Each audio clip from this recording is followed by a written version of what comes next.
We're really excited to be here with you tonight. We can't believe that it's already time for our second event. The first one, which some of you have joined, was about a month ago, and thanks if you're attending again. Thanks a lot. We really do appreciate your support, and just thank you for being here, for sharing. We're all at Human Interest about paying it forward. Really passionate about creating systems where everyone can reach their potential.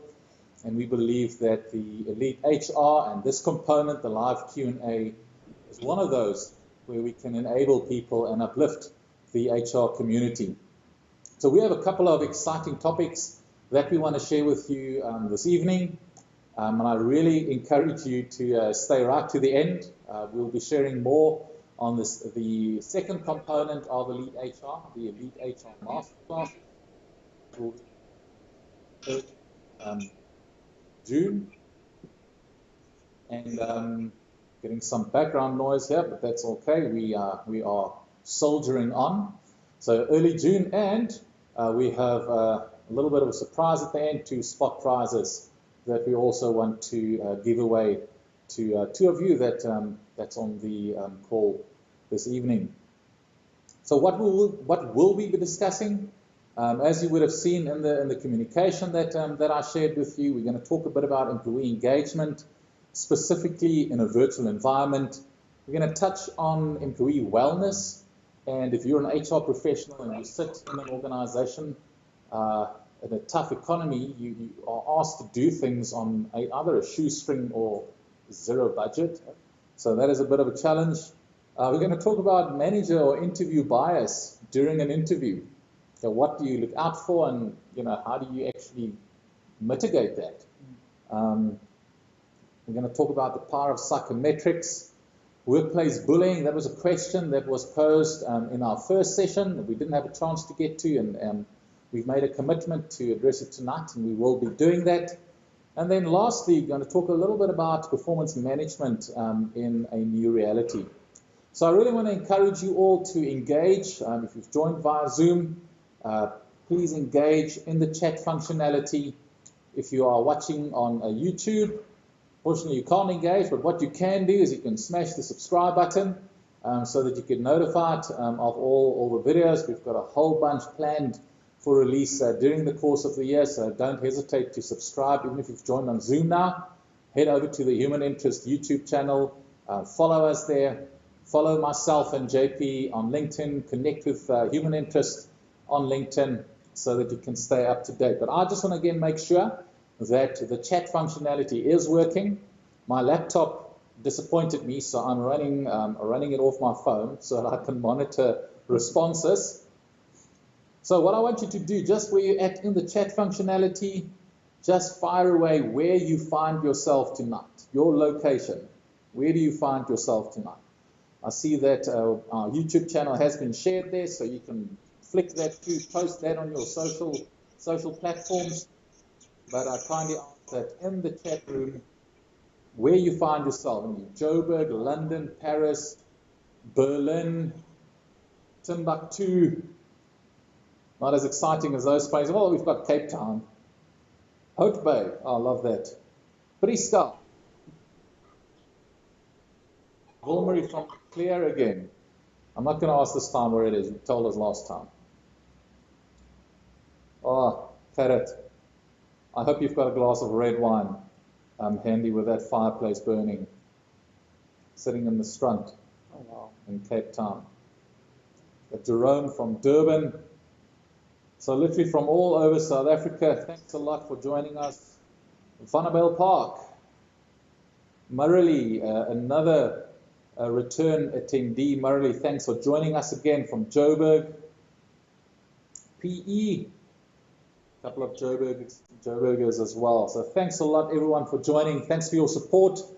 I'll also be sharing the date and time of the event 3 that will be coming in June as well. So please do join us. Do join us there. Now, you'll recall that I spoke about, and last time we just touched on the concept of employee experience. And I think something that has been a hot topic for many, many years is the concept of employee engagement. Big consulting firms build entire business practices and revenue models just on the concept of engagement, and it still appears to be this elusive concept. Everyone wants to have higher levels of engagement. And now we find ourselves in this dual environment, half remote, half virtual. So what do? We want to use it as a bit of a benchmark. It is important. Best places to work for, that's a key indicator of your engagement levels. How do we foster in a virtual environment? How do we look after employee engagement?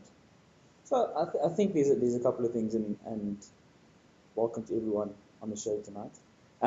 So I think there's a couple of things, and I think fundamentally, if you look at engagement or employee engagement, there's core constructs that I think everybody can go and read up and go and understand and go and see. And there's a lot of assessments and models and different aspects. I think where the challenge comes in is not actually the measurement of it, but it's actually how do I then take that measurement and do something with it that actually gives me the engagement results. So I think, when we talk about employee engagement, it's actually just their involvement in the business and them feeling important and engaged and consulted and worked within the business. So I think within a virtual environment, that becomes interesting because a lot of the activities that we do on a daily basis to drive engagement is face-to-face, contact, activities, events, which makes it a lot more challenging when you're sitting from home, or half sits from home, half sits at the office. What do you kind of do to drive engagement? So I think there's a couple of fundamentals that I want to bring in to say, if we're doing employee engagement in the virtual world or mixed world, the first principle is sweat the details. So it's when you doing an event in the office, you can kind of plan it, put it together, and the event kind of takes its lifespan while you're there, and it kind of grows and evolves. But when you're doing virtual and at workplace, you need to sweat the details. You need to make sure that everything's planned to the T. You need to think about how do you engage the people on the call, how do you engage people in the virtual environment, how do you make them connect with the people in the room, because that's ultimately what you need to do from an engagement perspective. Then the next one is use technology. I think a lot of people are just kind of using it as a medium and is kind of making it as a channel to connect. But I think there's actually a lot of functionality at the moment that can bring a different aspect to employee engagement that wasn't there in the past. A lot of functionalities like virtual breakaway rooms where, you were facilitating an engagement session and the room would have been, you move chairs and everybody goes and sits in a corner, where a virtual environment allows us actually to do a lot more of that, a lot easier, and it creates more an intimate relationship, even though you're doing it through a virtual channel. Then the next one is, in certain organizations, it's easy to just say engagement is a human capital thing. They need to drive it. But now you've got people sitting at home, you've got people sitting virtually, so actually your engagement becomes more dependent on your managers and your leaders driving it, and then becoming stronger champions of it than us just organizing stuff and creating a very interlinking and complex program. So leveraging more of your managers, upskilling them to be engagement champions. And then the second last one is don't assume that every style works for everyone. There's certain individuals that a certain style works for. So you have to plan your engagement activities or what you're trying to achieve through multiple channels, multiple avenues, multiple levels. So that it's not just, okay, we've got a laptop in the room that kind of has a camera where people can see us. There's multiple things to add to kind of get that practical engagement. And the last one is it's easy to focus on the practical side and forget what you're trying to drive. So focus on the results that you're trying to achieve from an engagement perspective. Have those touch points where you reassess, recheck, how are we progressing, how are we moving, and then adjust and align accordingly. So I think it's not just that one yearly engagement survey and then you're like, oh, we're on track and I'm sure we'll be fine in the next year. It actually becomes more broken down, you have to get quicker feedback in terms of what's working, what's not working. So I think from a practical perspective and driving employee engagement in a virtual environment, those are kind of principles to follow and kind of guidelines. But the models and all that kind of stuff that you apply, kind of you need to think about what fits better in your organization. Exactly, JP, and I think that my experience is that's the last thing that organizations think about is there's this buzzword, employee engagement, and they read it in the Harvard Business Review, and Josh Bersin is talking all around, oh, we need to do this, but what is it and why? Okay, just pause. If you're an employee experience officer or professional and you're part of an engagement initiative, just pause and say, but what does it actually mean? What does it mean? Are we looking at willingness? Are we looking at commitment? Are we looking at resilience? Are we looking at well-being?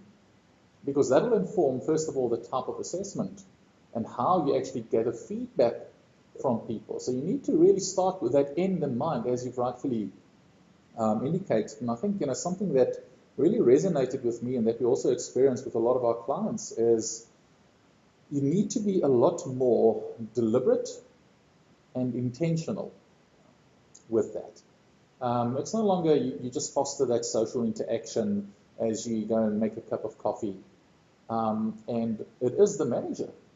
Okay, research has shown time and time again that manager-employee relationship is a key driver in whether people will stay or leave an organization. And I think more so even now. If you felt isolated when you were in the office and now your manager has got a certain personality preference of not actually reaching out to you, and now they need to intentionally, schedule some time really to engage with you. And love what you said around technology. I mean, part of all our training programs, everything is virtual now.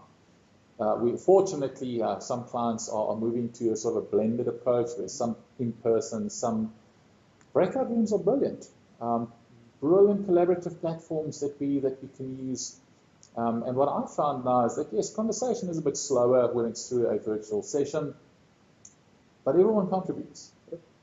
Sometimes when you do your small group exercise in a large room and everyone's there around the flip chart, your dominant people tend to dominate. And some other people might then just sort of disappear. So this real intentionality and the transition of leader responsibility, I think that's probably an age-old HR challenge. People is not HR's problem. People is the business problem. I had a session with the master students at University of Johannesburg this morning, really around consulting. I said, really to be an effective consultant, you need to be a business person first and an industrial psychologist second. Really speak to their language, and it talks to engagement as well. And I think, where we find ourselves now is, yes, it's more important now. People see it as an indicator. And now all of a sudden, we need to look after well-being. Okay. HR, you look after well-being. You look after wellness. You design a framework for us. You invented, okay, great, Mr. CEO, Mr. CFO, Mr. CXO. This is what I want to do. This is the model. It's based on leading practice. We require X for budget. Oh, yes. Now, we didn't budget for that this year. But look, this is on my scorecard. My wellness, my engagements on my scorecard. You HR, you better sort it out. So, what do we do? And I think I think budget and human capital is one of the hardest things to fight for. And I think, from a wellness perspective, there's a lot of avenues you can go down to try and help employees with their wellness in the workplace without having to spend significant amount of money on a lot of big initiatives in the workplace. And I think when you're coming to a place where there's a restricted budget, it's really selecting what are those key fundamental wellness domains, if I can put it that way, that we want to tap into. If you've got a lot of budget, you can put on an elaborate program that touches a lot of areas. But if you don't have a big budget, you need to specifically select what are those key things you want to drive, and then plan accordingly. And you can identify those through a wellness day or a survey or a touch point, leadership engagement, focus groups, all that kind of sampling methods. But I think identify what are those key fundamental 4 or 5 things that you want to work on from a wellness perspective. Then the next one I want to look at is use the things that are free to help you. There are a lot of platforms, social media platforms. A lot of companies have Facebook pages, have WhatsApp groups, have MS Teams groups. Use those platforms to foster engagement. So instead of putting out a comms or communication around, you need to be more active to be healthy. actually have them post photos or share experiences about being active and actually create and foster engagement that way.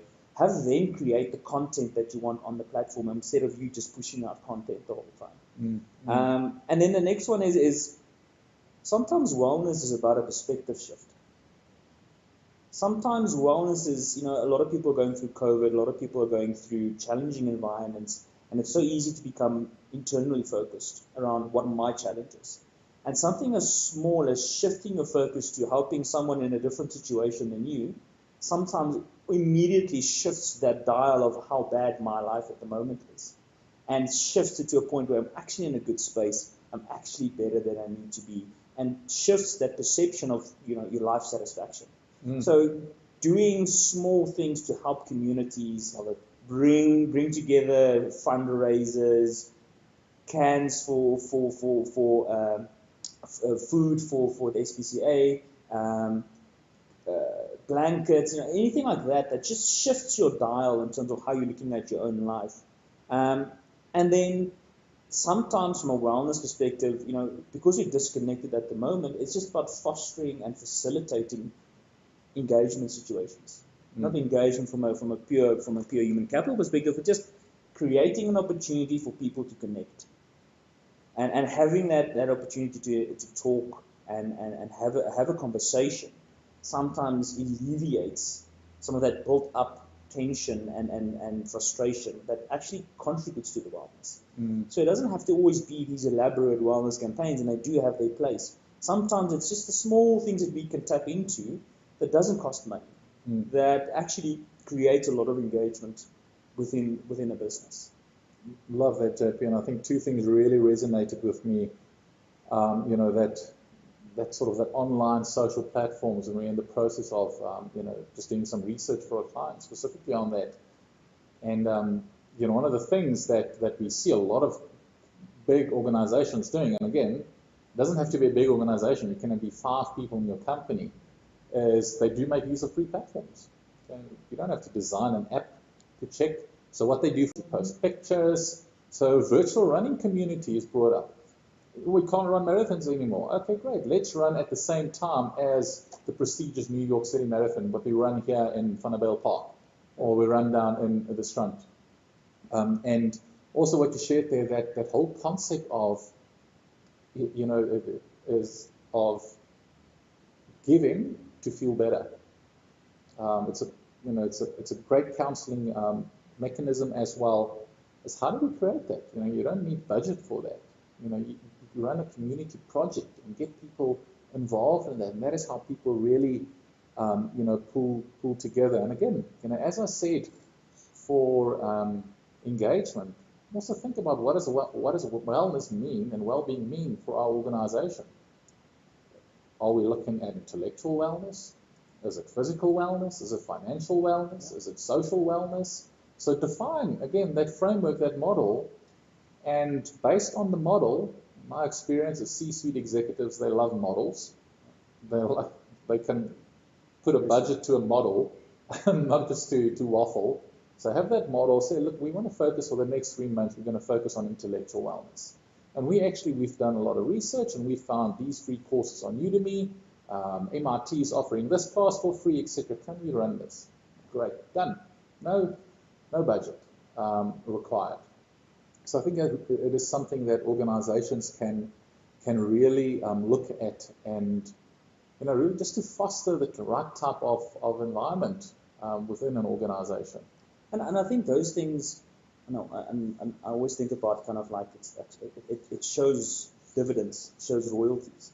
Because you do that event, there's photos, there's images, you create wellness artifacts, things that are visible for people to see, and you kind of get royalties from that event consistently. People walk past the photos, they're like, oh, I remember that event, and they start chatting about it, and it kind of resonates with them, and it lifts their mood. Like those type of things that you do once, it doesn't die in the corner. You can kind of relive it, rebring it in, and I think the functionality within Facebook that brings it out a lot is kind of those memories.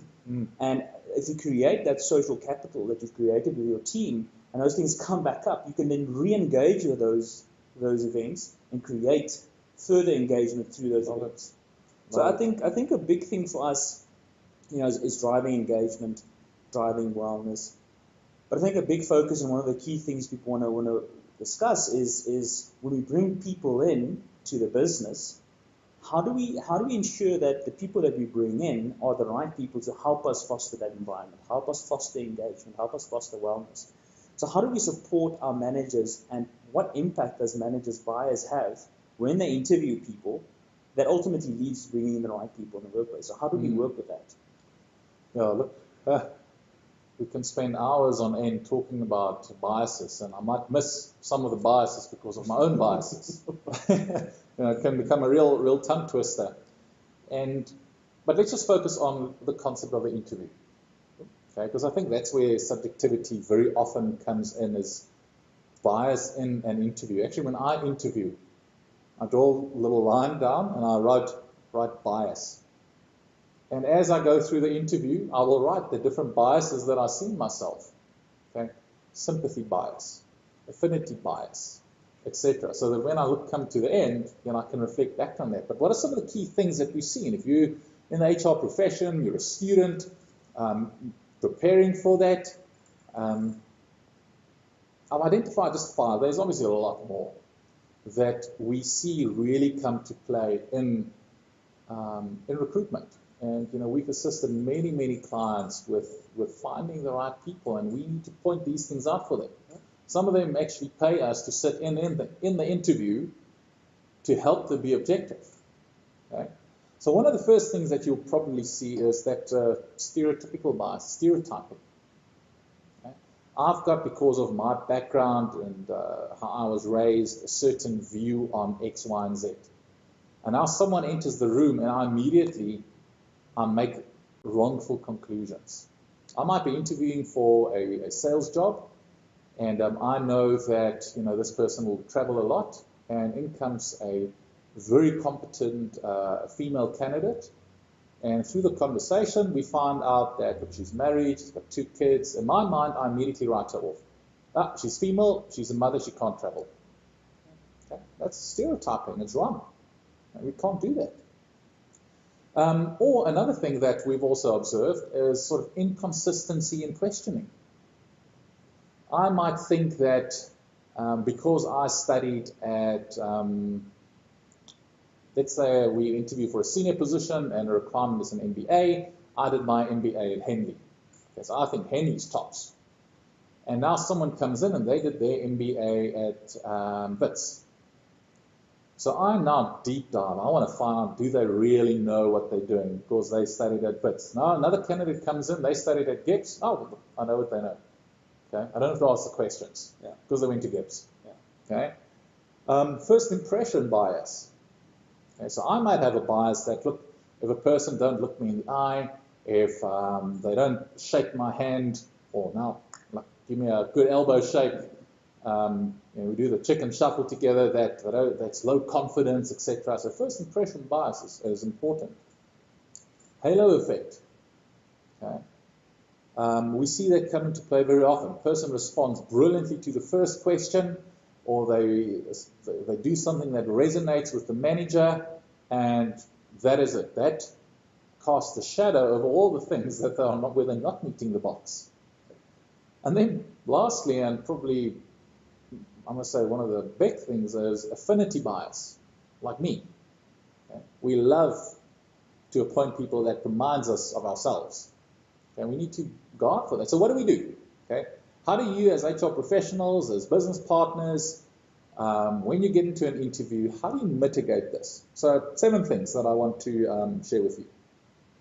First one is have an interview guide. Okay? Competency-based interview guide where you look at the specific competencies required and the actual outputs of the job. And that interview guide you then use for everyone. Okay? So I'm not saying that don't deviate from that at all, but you need to pose the same questions to all the candidates. That's fairness, that's equality. Okay? Once you've got that, you also need to make sure that there's a rubric. Okay? Have a rubric, have a scoring system, Okay. Third thing that you do is, or the fourth thing rather, as you go through the interview is make notes in the interview. Very often we just sit and listen, and right at the end you just want to make something, and then all your biases come in because you only remember what you want to remember. So make notes in the interview and force managers to hand in their notes of the interview. It's actually very good practice, and if you go through HR audits and you don't have that, you're going to find yourself in trouble. Have that rubric. Make sure that there's more than one person in the room when you do the interview. That's why I said, some clients of us have us in the room with that third, fourth, fifth person. We total up the scores. That's objectivity then. That is how you minimize one person. And we've seen this. I mean, I've had endless debates with senior leaders. She interviewed so well. Okay? Now, I can tell you this. I have never gone for an interview where I didn't get the job. I haven't. Never gone for an interview. Because I'm very, very prepared and I interview well. Now, I do believe that I'm relatively competent as well. But people it's snakes in suits. Okay? Be careful for that. A nice little thing that we also introduce at some of our clients is anonymous work-based assignments. Okay? If you want to get someone, get a feel for their actual capability, give them a work-based assignment, or give the 5 shortlisted candidates it, anonymize it, mark it, review it, and then reveal who did what. It's like a blind tasting in MasterChef. Or, what's that show where they sing and you turn around? It's The Voice, like The Voice. And then lastly, and very importantly, is making use of multiple data points and not just relying on the interview. Okay? If you just do that, you're better off flipping a coin, like statistically speaking. Okay? You are better off flipping a coin. You've got a high chance of appointing the right person by flipping a coin than just by relying on an interview. And I think it speaks to, and you can go and Google this if you want. There's actually been a couple of studies who've looked at what is the most predictive measures that you can cluster together through an interview process to get the best candidate. And one of those are competency-based interview guides, or technical assessments, but the others are psychometric assessments, which kind of, some have been villainized and some have been praised, but I think it gives one data point to the process. It gives one input. And it's always important to position it like that psychometrics are just one viewpoint. It's a snippet in time that gives you some input that you can use in a consolidated process. But I think psychometrics have a lot of value, and so how do we use them in that process to make sure that they contribute the most value? And you're right, JP. Psychometrics it's a snapshot in time. But I still maintain the view that it is a very valuable snapshot. And longitudinal studies have proven that sometimes that snapshot is true. Okay, if it tells you right now that, look, you're probably going to struggle to comfortably handle certain ambiguous environments or certain levels of complexity. The studies have shown that it is true. So what do we normally do? What's the normal practice from recruitment? Have a conversation with the line manager. Hopefully you do. Hopefully the line manager knows what is the type of skill they want to bring into the organization, and that is hopefully based on some strategic workforce planning that you've already done if you're a good business partner. And you identify the profile, you probably brief some agencies, you get CVs in, okay? Now remember, now bias already comes into play here. You go through the CVs, you do your shortlisting, and then you interview. Maybe it's first HR that does the interview, and then I'm like, okay, cool, I'll shortlist these 5 guys, guys and girls, okay? These 5 people. These 5 people, but now we want to do shortlist, so I want to involve the manager XXX. Okay, now we've taken the 5 down to 3, so let's do psychometrics now. That is the complete wrong way around, in my opinion. Okay? People say, psychometrics is expensive. And you can't. If you just think about the time effort cost of a panel interview, it's way more expensive than 1,200 Rand psychometric battery. Okay? Way more expensive.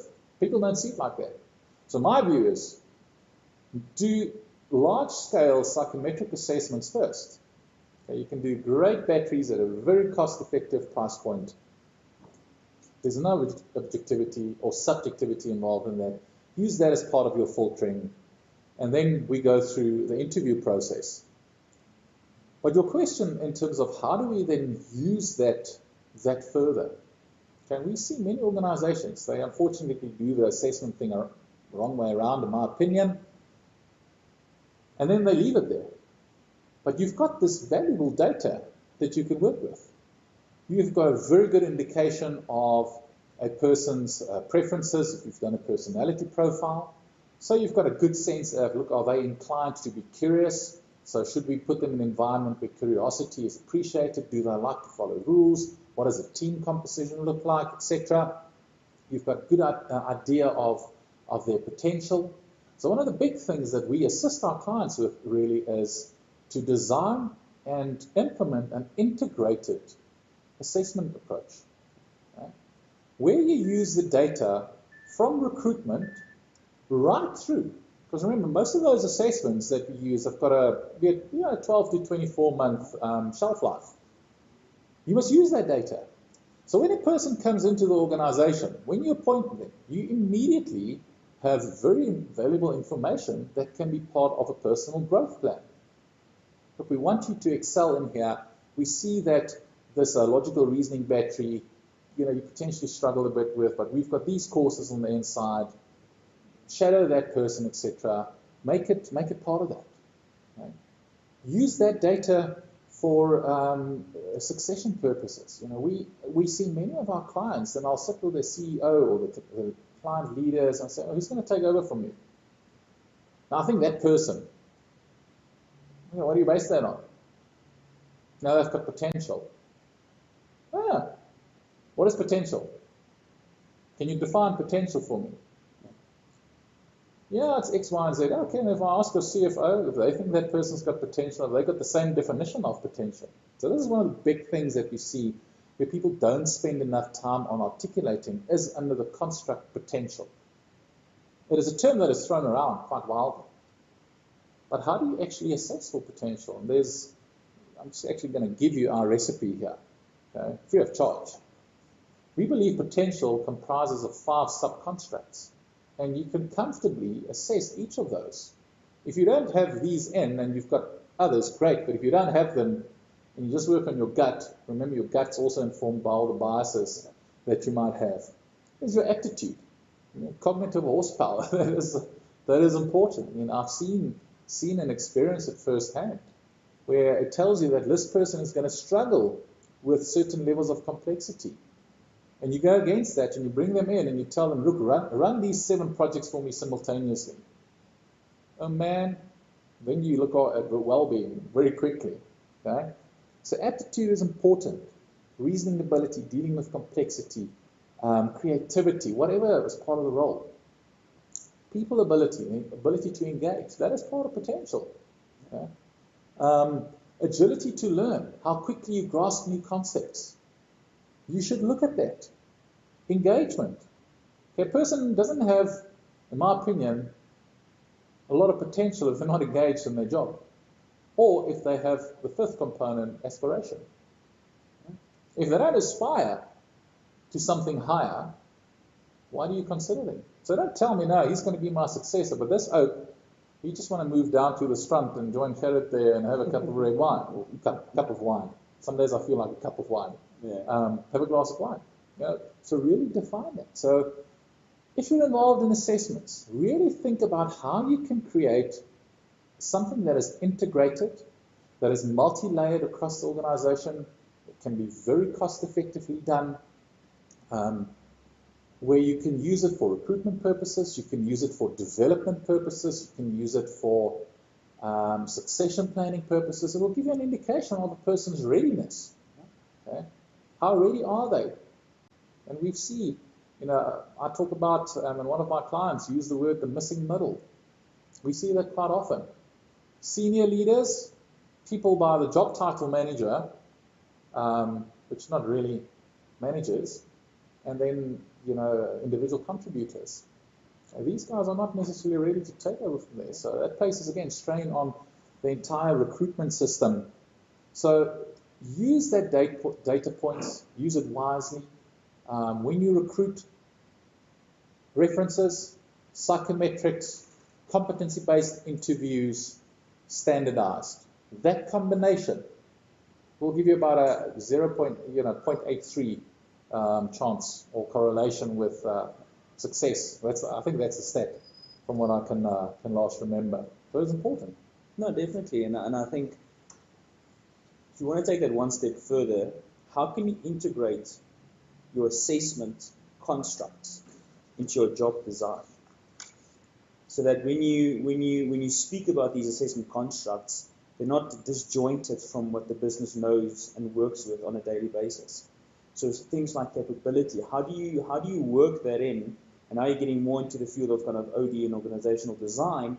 How do you work in the complexity of the role? How do you work in the complexity of the position within the context of the business?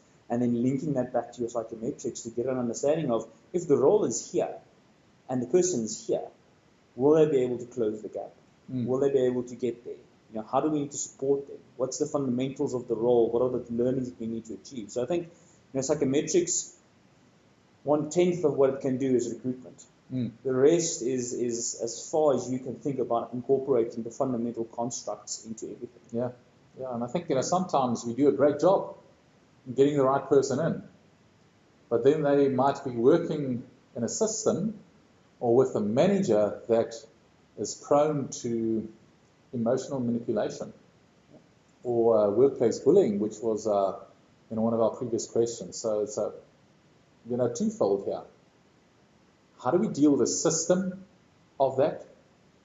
And also, you know, if you're being bullied, if you think you're being bullied, you know, how do you respond to something like that? And I think it's a valid point. I think, you know, bullying is it's such a difficult topic to firstly identify if you are the recipient of being bullied and what it looks like, because there's so many different ways, so many levels. Covert bullying, overt bullying, that you won't necessarily always be aware that you are being bullied, but you kind of feel the psychological impact of it. So I think I'm going to start broad and work it back down. You know, if you're looking at addressing bullying in your workplace, one of the key fundamentals you need to put in is your governance framework around it. Like, how are you going to address bullying if it happens, so that people know that there's an impact, there's a cost to doing that.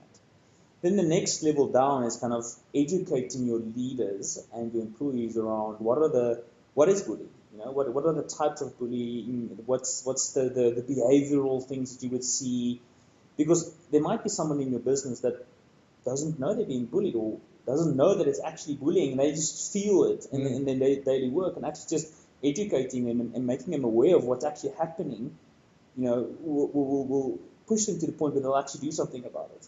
And then if they do something about it, you need to make sure that the framework of support is in place to help them.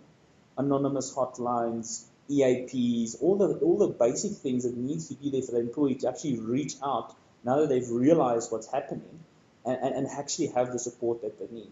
So I think those are kind of like from a governance perspective and education and then a support. But I think it's also sometimes they have all of that in place, but they're still bullying. And I think the last point, which is possibly the hardest point, is accountability. It's actually when these things get raised that people who are doing it, and it's actually been confirmed that there's accountability to it, and that there's a consequence to it. Because those become the artifacts of your culture. Those become the key points in your culture that everybody's like, oh, but I saw that happen, don't bully. You know, or I've seen this happen, don't bully. So that you can be aware of this and you can know how to handle it. Yeah. You know, I'm just sitting here getting shivers. You know, early in my career, if I can share a quick example, I was on a project, and I had like two people that reported into me. I was a stream lead, and I reported into a program lead, and had this team members, and we were working well together. And my superior said, no, I need to schedule a meeting with one of my team members. Why? Nah, she's not performing. Can you clarify, why are you saying that?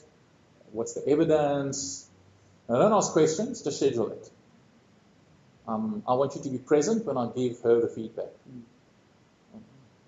Okay, so I set up the conversation. We walk in there. It's like, we sit like this, me, my superior, my team member, and she goes, my supervisor goes and said, so we are here to discuss your performance. Janko, what do you have to say about that? And I'm sitting there and I'm like, oh, okay, how do I now say something about something? I fundamentally disagree with you, but I now, on your behalf, because you don't have the necessary skills to do something, have this conversation. So I tried weaving in that, I felt so uncomfortable, doing that. And right after that meeting, I took my colleague aside and said, look, that was the biggest hospital pass I've ever received in my entire life. I profusely apologize. I will make sure that will never happen again.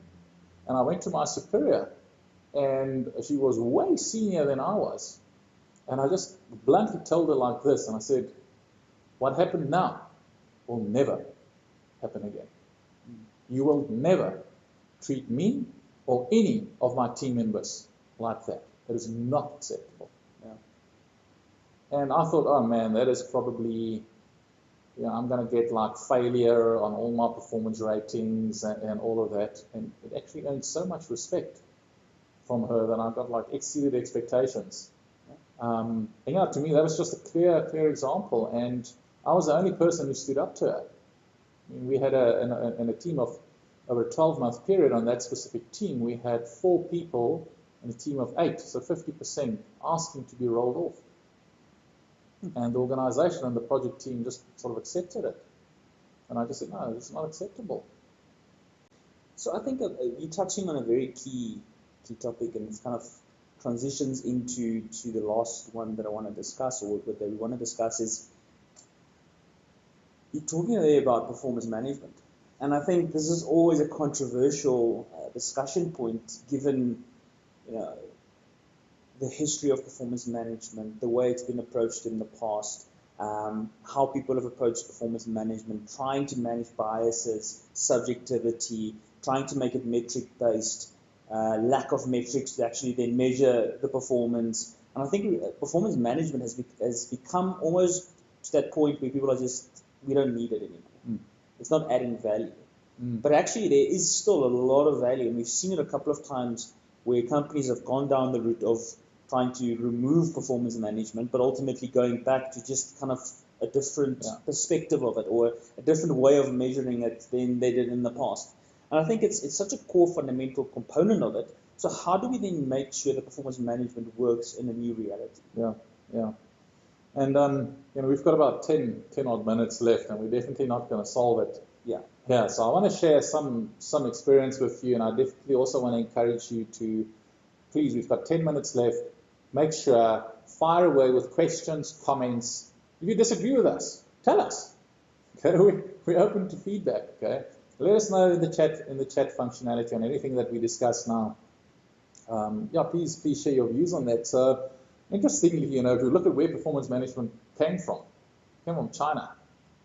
Okay, in the Wei Dynasty, back in 221 to 265 AD, the emperor actually rated his family members and their contributions. So way back then, the concept of rating and being rewarded according to contribution was already in play.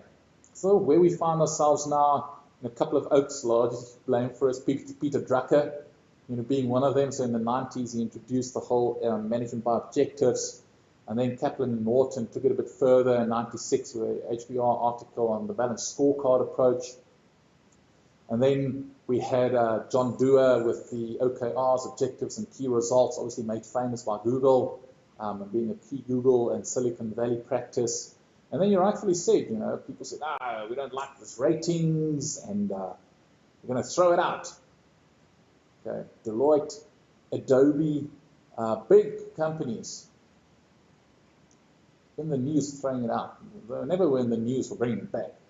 Okay, but all of them have brought it back. Why? Because we need it. Okay, we need guidelines. So yes, we're in a new reality, and if you've listened to me speaking at conferences, I will never talk about this is the new normal. It's not normal. This is the new reality.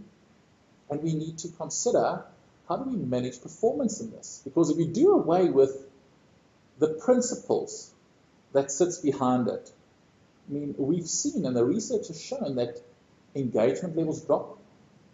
There are less conversations by managers, because they don't have anything to talk about.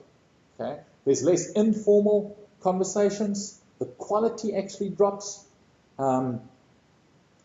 So we need to concern ourselves with the principles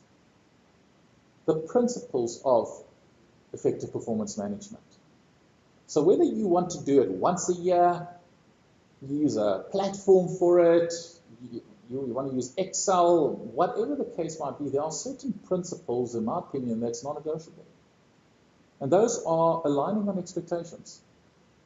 So what is it that you do, and why do you do it?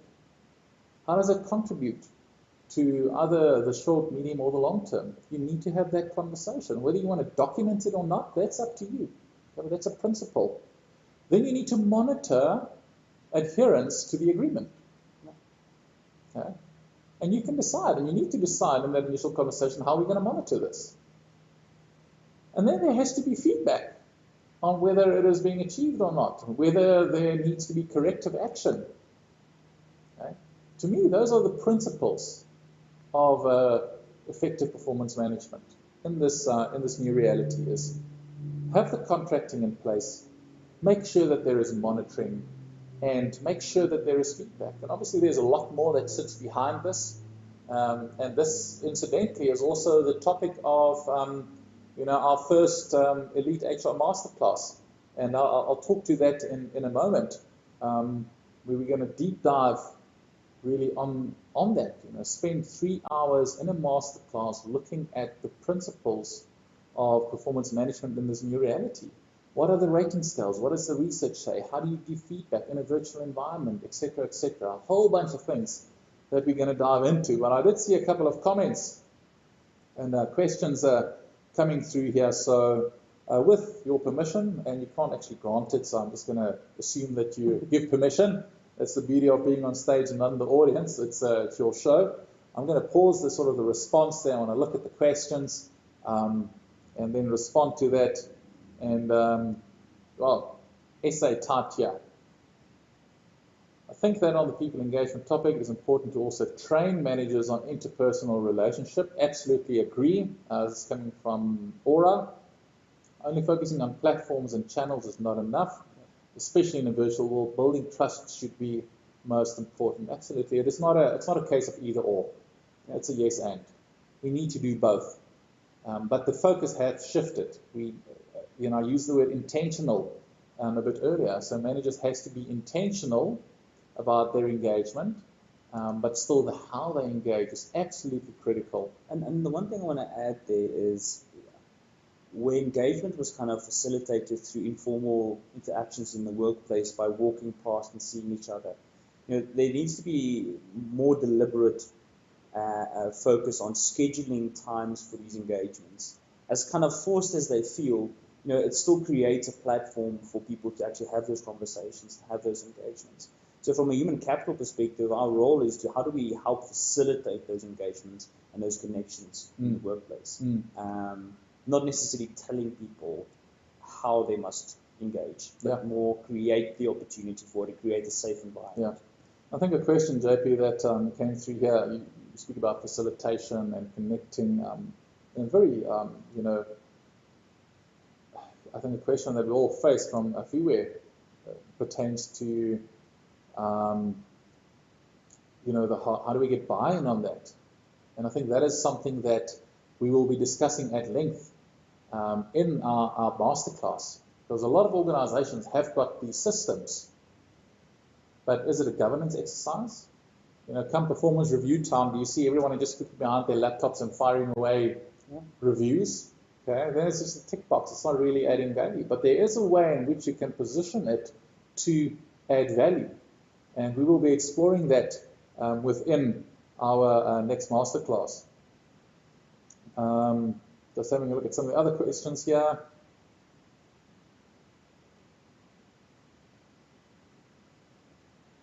So a question from Yassine here.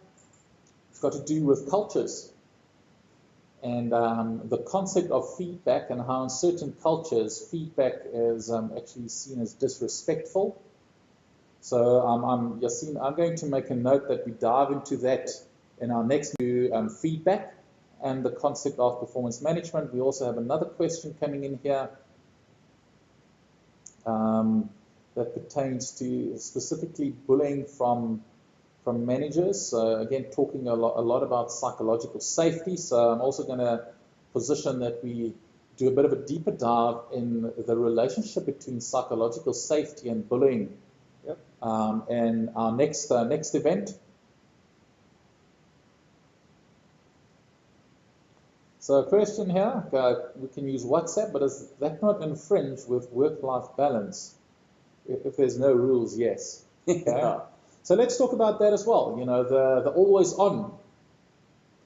on environment in which we find ourselves in our next session. I think the latest research says that average work day has definitely increased between 1 and 2 hours, and I think that's largely our own fault as well, because we can't set boundaries. So we will also dive into that in the next event. So when is the next event? So put a placeholder in your calendar. Our next live Q&A will be on Thursday, the 3rd of June. Same time, same place. Well, same place for us. You might be in a different place. We will be addressing those topics that I shared here. And then, very importantly and very excited, as I alluded to in the beginning, to announce the launch of our EliteHR masterclasses. Those are 3-hour sessions. Our first event will be on Friday, the 4th of June, 9 to 12. It will be an online event. We will be talking, as I said, about performance management in a new reality. And because of the significant time investment in that, there will be a very small cost associated with that. So you can see on the screen, it's a limited investment into your development of 225 Rand per person. Everyone that attended tonight, okay, I could pull a report obviously from Zoom, as you know. Everyone that attended will get a 20% discount on their attendance to that first masterclass. And you would have also recalled that in the first event, I spoke about if you share the love, if you bring friends, you can attend that free of charge. If you can't attend that one of the others, the masterclasses will be running on a monthly basis as well. So there's actually 2 people on the call. I saw them join that referred 2 friends, so Gabriella Roca and Vilmarie Prinsloo. Thank you for sharing the news. You have a free entry into that. I will be in contact with you during the course of tomorrow. For everyone else, we will put the registration link, or let's call it the interest link, on the notes in the YouTube channel. I'll also circulate it via email. You can find it on our LinkedIn page as well. Once we've received your expression of interest, we will be in contact with further details. And similar offer stands if you are here tonight, and if you're watching online and you want to attend the next one via Zoom and you bring 2 of your friends with, free entry into a masterclass of your choice. So please join us there, 4th of June, 9 to 12, deep dive into performance management in this new reality. So it's like a nice little double whammy on personal development. Thursday evening, having a glass of wine, watching us discuss this, and then joining us on Friday morning. I alluded to some spot prizes at the beginning, and that's where we want to close the session on a nice little high. So what we're going to do, and for those of you that know me knows that I'm a keen reader. I do endeavor and strive to do a book a week. This year hasn't gone so well so far. I'm not on a book a week. It's a book every second week. But what we will be doing is JP's going to pick a number. So I've got the registration report here, and obviously you need to attend this to qualify for the prize. I'm going to share 2 books, and we will ship it to you. I'll be in contact during the course of tomorrow. 2 books that really resonated with me that I read during the course of last year. First one is Grit by Angela Duckworth. So that is the first prize. And JP, I want you to pick a number between 1 and 30. Good question. I think because it's my birth date, 13. 13. So number 13 on our registration list, and you need to now unmute yourself for this to say that you're here. If not, you are. We're going to pick a number. Another number is Rabetswa Sebusi. Rabetswa, are you with us tonight?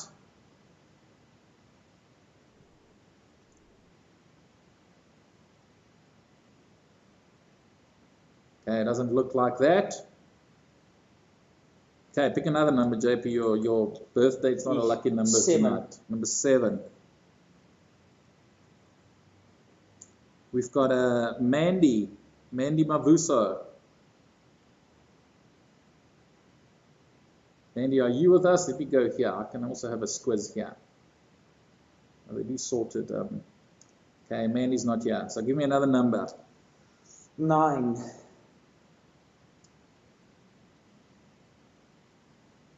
Number 9. Number 9 is here. Mehul Panchal. I'll probably botch the pronunciation. Apologies for that. Mehul, I can see that you are here, or you were here. Where did you go now? You're just here. You've unmuted yourself. Say hi to us, Mehul.